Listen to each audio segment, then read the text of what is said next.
Slap af. Du behøver ikke komme ind ad døren og råbe og skrige på den måde.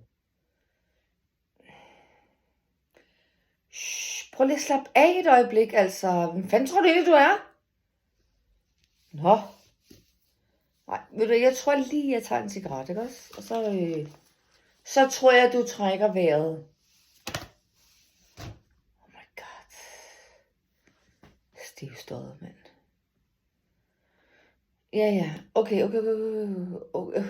Der er ikke en kæft, der forstår, hvad du siger.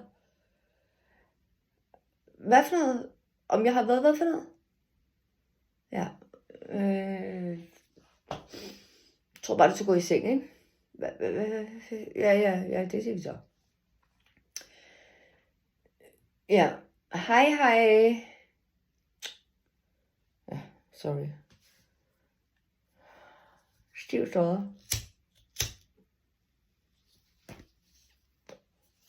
Nej, jeg sidder lige på nettet. Nej.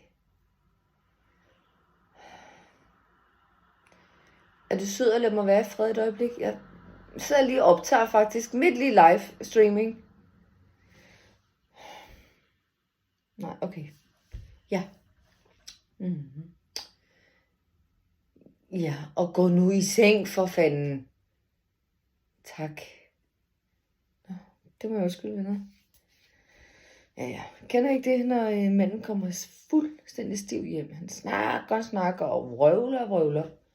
Og man sidder lidt og tænker, hvad er det, han siger? Jeg ved ikke rigtigt. Hvad? Jo, det er klart, det forstår jeg godt.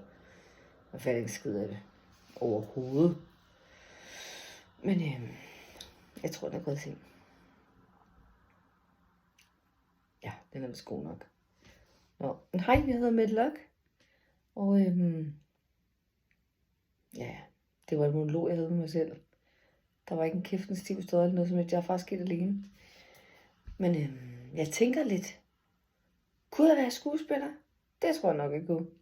God aften. Hej.